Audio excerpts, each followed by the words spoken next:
अब तक रहे जो बाकी अरमान खो चुके, अब तक रहे जो बाकी अरमान खो चुके। क्या कवियों की पंक्तियां हैं।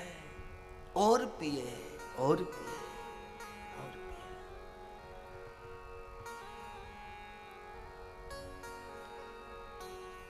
कई लोग नहीं कहते दर्शन कर लिया, एक बार कर लिया, क्या बार बार जाते हो, बार बार जाते हो। पति एक बार जाएगा, दर्शन करके धोख दे के बाहर आ जाएगा, फिर इंतजार का कब आवे वो देवी, कब आवे कब आवे वो देवी का भाव ऐसा है कि वो खड़ी ठाकुर के सामने आंसू बहा रही है।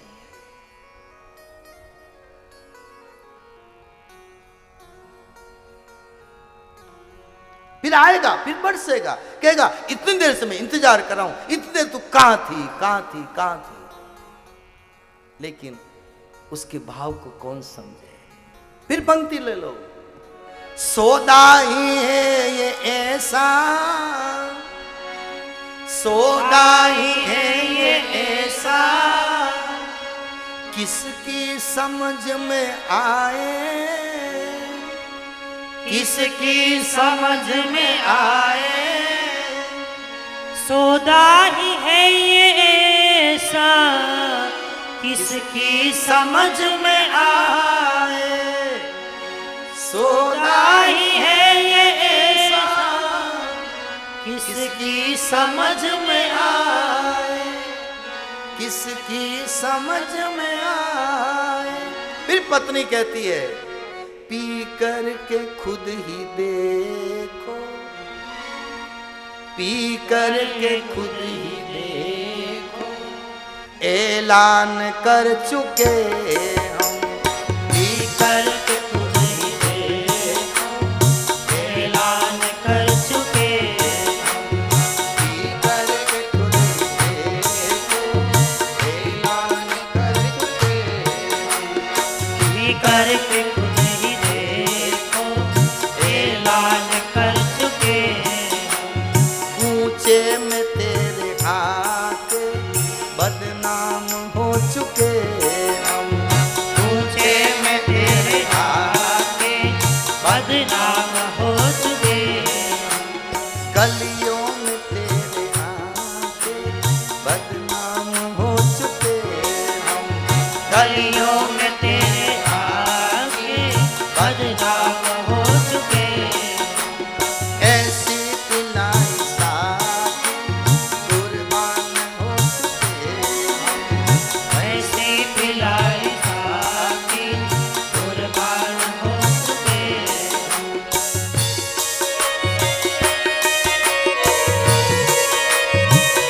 राधे सब ताली बजाते हुए।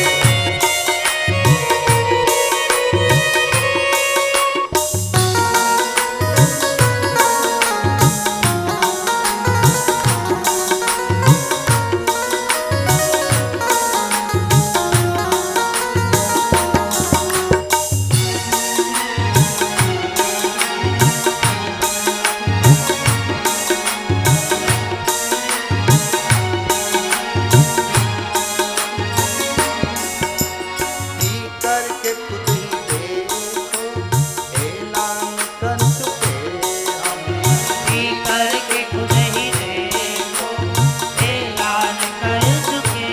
एक संत ने कहा ये तो गूंगे का गुड़ है, गूंगे आदमी को गुड़ खिलाओ फिर कहो कि बता स्वाद कैसा है, तो कहेगा तुम खुद खाओ। पी करके खुद ही देखो, ऐलान कर चुके हम, पी करके खुद ही देखो, ऐलान कर चुके हम। ऐसी पिलाई साथी कुर्बान हो चुके हम, ऐसी पिलाई साथी कुर्बान हो चुके हम। तो यह है गोपियों की दशा, यह है भक्तों की दशा।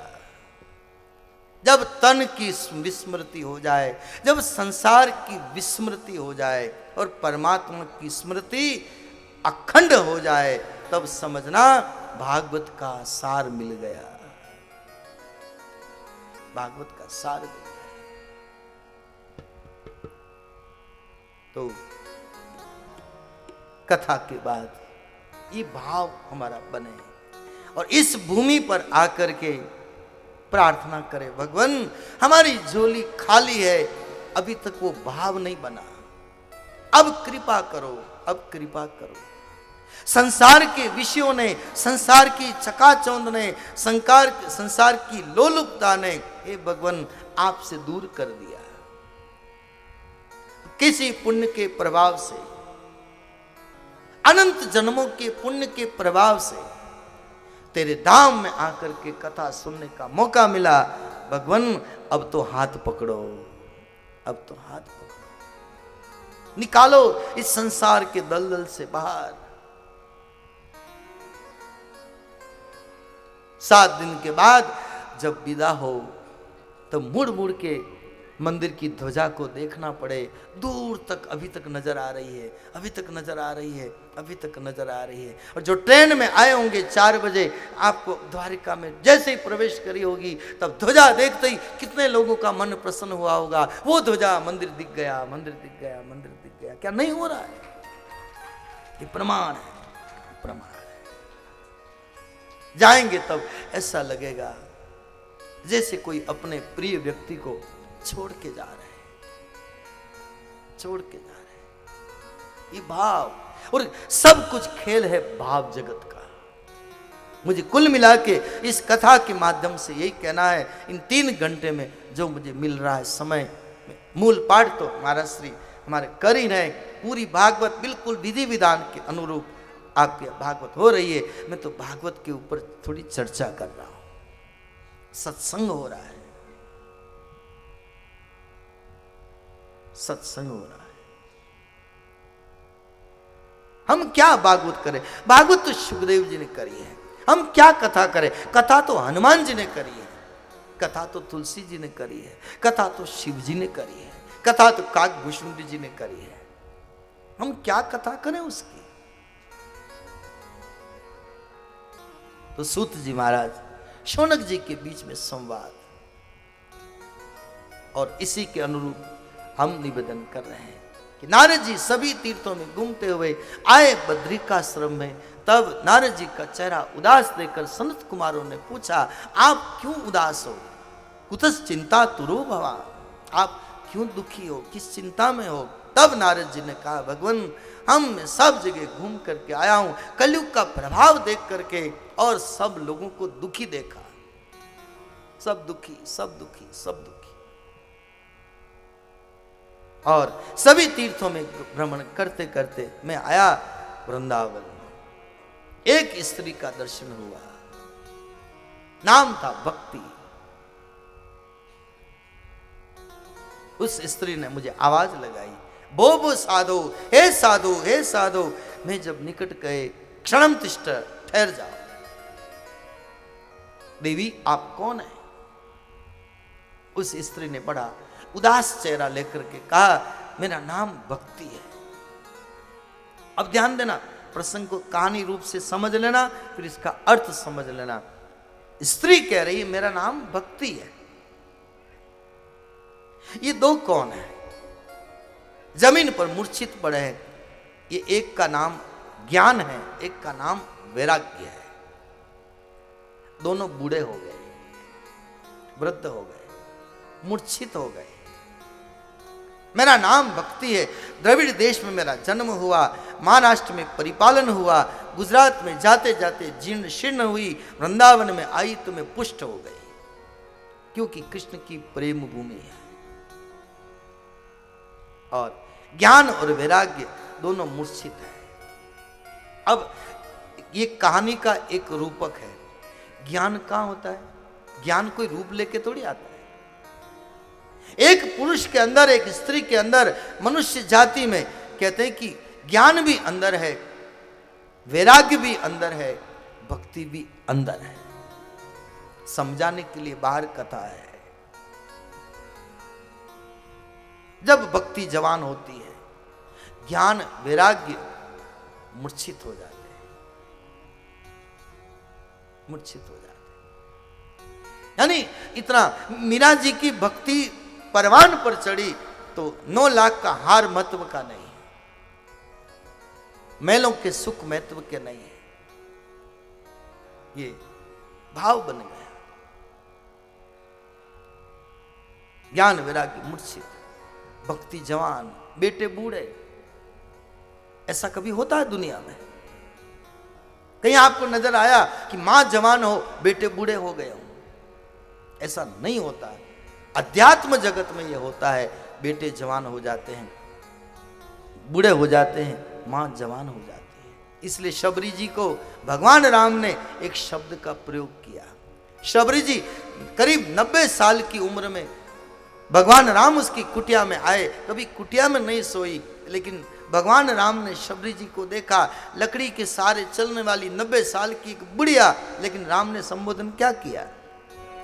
कह रघुपति सुनो भामिनी माता, मानहु एक भगति करना।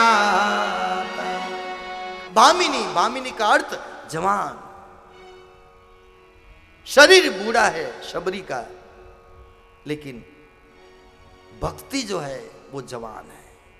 अंदर की भक्ति, राम के प्रति लगन, वो जवान थी, वो जवान है। तो भक्ति कहती है ज्ञान वैराग्य मेरे बूढ़े हो गए, इनका दुख दूर करो। बहुत प्रयास किया, नहीं उठे, तब मैं कारण ढूंढता ढूंढता आया हूं बद्रिकाश्रम में, आप उपाय बताओ। तब संत कुमारों ने कहा आप बैठो, हम आपको भागवत सुनाते हैं। सनत कुमारों ने कथा सुनाई नारद जी को, नारद जी ने सुनाई ज्ञान वैराग्य को। ज्ञान वैराग्य की मूर्छा दूर हुई है, तीनों परिपुष्ट हो गए, ज्ञान, भक्ति और वैराग्य। ये पंचवटी, बंबई, महाराष्ट्र, नासिक। पंचवटी का मतलब क्या? पंचवटी में जब राम आए, लक्ष्मण आए, सीता आई, ये तीनों आए, तो पहले बिल्कुल सूखी हुई थी पंचवटी, लेकिन जब राम आए, तीनों आए, तो पंचवटी में हरियाली हरियाली छा गई। इसका ये तो एक कथा है समझाने के लिए। इसका तात्विक अर्थ ये है कि जीवन भी एक पंचवटी है, पंच तत्व का पुतला। क्षितिजल पावक गगन समीरा, पंच रचित अधम शरीरा। ये पंच तत्व के पुतला, ये हमारा मनुष्य शरीर, ये भी एक पंचवटी है। जब तक इस जीवन में राम रूपी ज्ञान, लक्ष्मण रूपी वैराग्य, सीता रूपी भक्ति ना आवे, तब तक हमारा जीवन भी रूखा है, सूखा है, कुछ नहीं, कुछ नहीं, कुछ नहीं। वो पंचवटी वंदन, लेकिन ये चलती फिरती पंचवटी, ये है इसका आध्यात्मिक अर्थ। बाकी वो पंचवटी जिसने देखी, 10 चक्कर लगाओ, 10 बार जाओ, 100 बार जाओ, और कोई पंचवटी में ही रहता हो, नासिक में ही रहता हो, उससे कल्याण नहीं होगा। हो जाए बढ़िया बात है, मुझे कोई ऐतराज नहीं, लेकिन अर्थ को समझना पड़ेगा। जीवन एक पंचवटी है, इसमें ज्ञान की भी जरूरत है, इसमें वैराग्य की भी जरूरत है, इसमें भक्ति की भी जरूरत है। और जिसमें जीवन में भक्ति अगर नहीं आई है, तो उसको क्या कहा भगवान शिव ने? प्रमाण। जिना हरि भगति हृदय नहीं आनी, जिना हरि भगति हृदय नहीं आनी, जीवत शव समान ते प्राणी, जीवत शव समान तेहि प्राणी, जीवत शव समान ते प्राणी, जीवत शव समान तेहि प्राणी, जिन हरि भगति हृदय नहीं आनी, जिन हरि भगति हृदय नहीं आनी। भगवान शिव जी कहते हैं, हे पार्वती, जिसके हृदय में प्रभु की भक्ति नहीं आई तो समझना जीते जी मुर्दा है।